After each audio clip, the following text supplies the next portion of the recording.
do. This is the messages from your dead. That is कि आपके जो ancestors हैं उनके क्या messages है. तो I'll deal with the career, I'll deal with the love and I'll deal with the spiritual path in this. तो मैं just check कर लेती हूँ कि messages क्या आ रहे हैं आपके ancestors की तरफ से. And if you want ancestral healing then you can DM me. And this is a timeless reading. मतलब ये नहीं है कि अभी के लिए है, फ्यूचर में भी अगर आपको लगता है कि you need, तो you can refer to this video and you can check upon it. And so it is a timeless reading. So let me check कि what ancestors हमारे क्या चाहते हैं दिस पितृपक्ष, और फ्यूचर में क्या चाहते हैं वो. तो मैं चाहती हूँ पहले कि स्पिरिचुअल गाइडेंस देखिए कि वो हमसे क्या कर रहे हैं.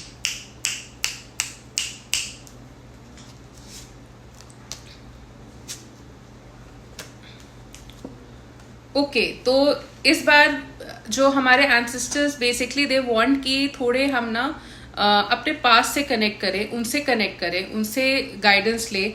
और वो आपको ना फ्यूचर के लिए कह रहे हैं कि थोड़ा rest low.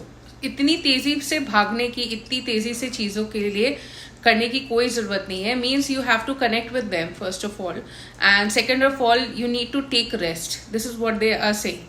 Thirdly, they are saying to build the inner strength in your body and थोड़ा सा जैसे कुल देवी से कनेक्ट करना है या उनसे कनेक्ट करना है. आई एम फीलिंग कि कोई फीमेल आपकी जो एंसेस्टर है she wants to connect with you and she is saying कि you should connect with your roots, you should be thankful to them, you should take rest. और दूसरा जो है ना कि आपको अपने इनर स्ट्रेंथ बहुत बढ़ाने की ज़रूरत है, क्योंकि कहीं ना कहीं आप अभी बैटल इमोशनली ट्रॉमाज आपके जो हो रहे हैं वो आप डील कर रहे हो.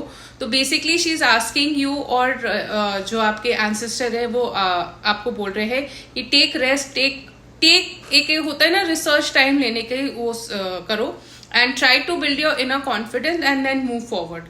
So it is a very clear and direct message for the spiritual thing that you need to connect with them, take rest and build an inner strength to face the problem which is coming in the future. So let me check कि career में क्या आ रहा है, ancestors क्या बोल रहे हैं.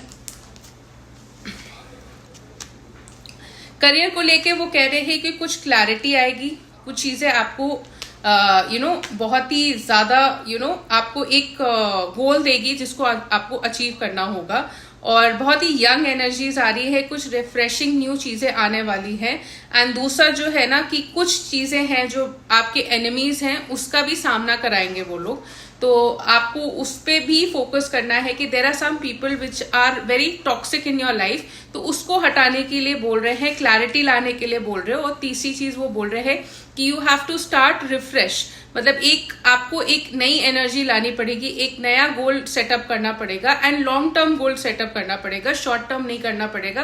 Because they want prosperity for a long term, not for the short term. And please they are asking that protection बनाओ.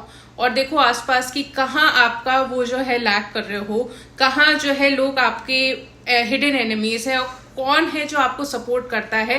दे आर आस्किंग यू, जो आपको सपोर्ट करता है make relationship with them, not with other people.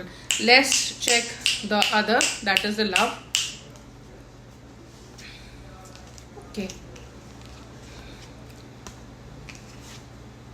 Okay तो वो ये कह रहे हैं कि दिस ईयर और next year you will try to get involve with some people. Group के थ्रू एक कोई आपको, अगर सिंगल है तो ग्रुप के थ्रू आपको एक बंदा मिलेगा या इनसाइड द ग्रुप मिलेगा जो आपके लिए बेटर होगा. एंड वो आपको सारी चीज़ें देगा दुनिया की. And the marriage will be successful if you are single, and if not then आपका जो है कोई थर्ड पार्टी इन्वॉल्वमेंट है. अगर आप मैरिड हो तो थर्ड पार्टी इन्वॉल्वमेंट है, और आपको स्ट्रांग होना पड़ेगा उस चीज़ के लिए, to let go of this कि आपको अपने लिए काम करना पड़ेगा, अपने लिए स्टैंड लेना पड़ेगा for this relationship. And you need to do some manifestation, something so that कि ये रिलेशनशिप बच जाए. एंड डेफिनेटली फ्यूचर में वो यही बोल रहे हैं कि रिलेशनशिप बच जाएगा, बट यू हैव टू, हम फिर स्पिरिचुअल उसमें जाते हैं, उसमें कहा कि इनर स्ट्रेंथ करनी पड़ेगी, हिडन एनिमीज हटाना पड़ेगा. तो सेम मैसेजेस हर में आ रहे हैं. तो I hope you got your messages for what your ancestor wants, and I hope you like this video. And मैं फ्यूचर में और ऐसे रीडिंग्स करूंगी. Bye bye.